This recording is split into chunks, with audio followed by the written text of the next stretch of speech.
Good afternoon. My name is Kateryna Odarchenko, and today we will analyze together with Institute for Democracy and Development and SIC Group, as we used to do, research about Ukraine and some important data from this research.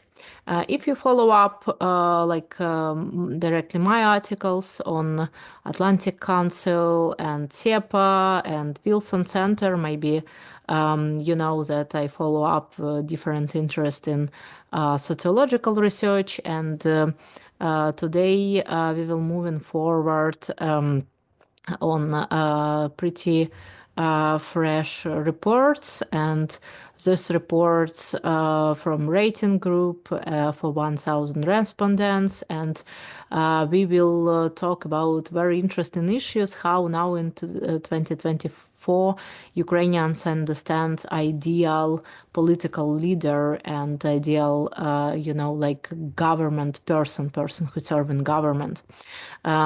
So people see that this person must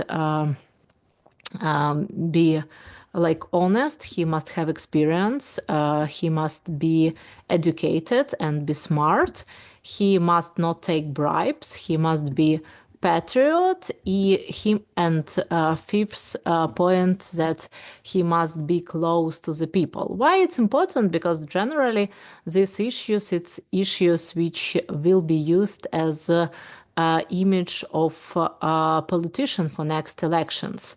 And generally, it's a little modified from last research, because as you see on second point, it's also professionalism and experience. Because before, when people vote for Zelensky team, not all people was experienced in this team, and that's why on second point, it's became experience from my point of view. It's interesting because, and here sociologists also show that experience and professionalism go into on one of the first sector, and also sector that people don't take bribes and they not corrupted. So one more time, it's respect. It's pay respect to people with more experience, as you can see, and also it's give to us answer on problem of corruption,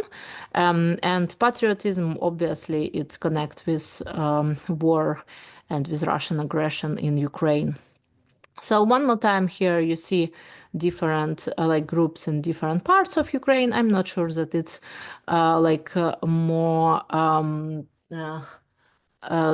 that it's very important for international audience, but generally also let's see where people see more honest people, and you see that here sociologists ask from 0 to 10, where it's not honest, good practices, and 10, it's high level of good practices, honest, and professionalism of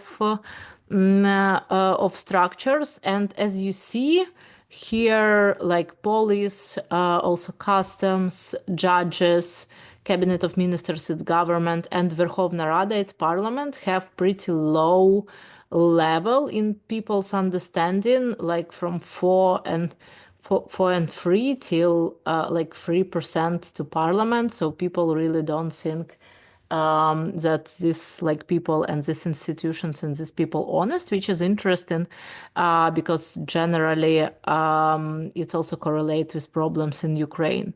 So one more time, what people in government must use as a basic value, it's firstly honesty, then it's responsibility, then professionalism, and fourth, it's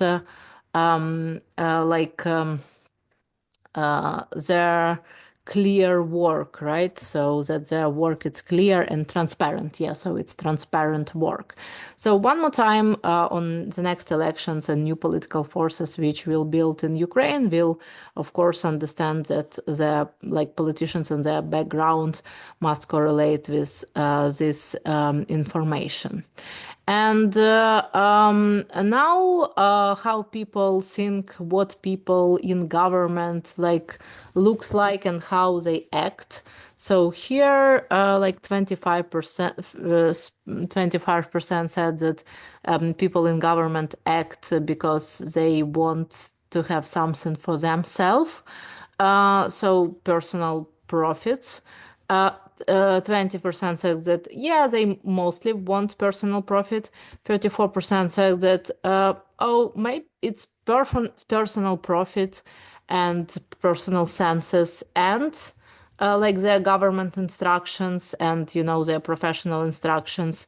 And 10 and 8, it's like professional instructions. So one more time here, you see that people don't trust the government and they don't think that they do a really good job, which correlate with it. And also, when people ask what can be done to become that people in government became all government workers became more honest, and they said that it must be punishment for corruption, and also that people on government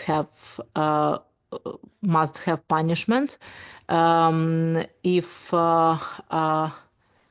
yeah, so that they must have punishment in form that they can never go to government work if it's what's corruption case. So one more time, problem of corruption moving forward in this research. So on this research, we see that people still want honest politician, and we also see problems of trust to a lot of government institutions, which I think very interesting to see dynamic, because after some form of peace agreements, if it will be some peace agreements, it's obviously Ukraine will move to some election process, and also must move with more reforms to moving forward with integration to European Union and NATO. And these numbers, it's pretty tough to moving forward, but still on the next hour conversation with you, we will look on European integration of Ukraine and on understanding of the process of European integration of Ukraine. Thank you for watching, and please support Institute for Democracy and Development and SAC Group if this content is useful for your research work or for your journalist work, or just interesting for you if you follow up Ukrainian issues. Bye-bye.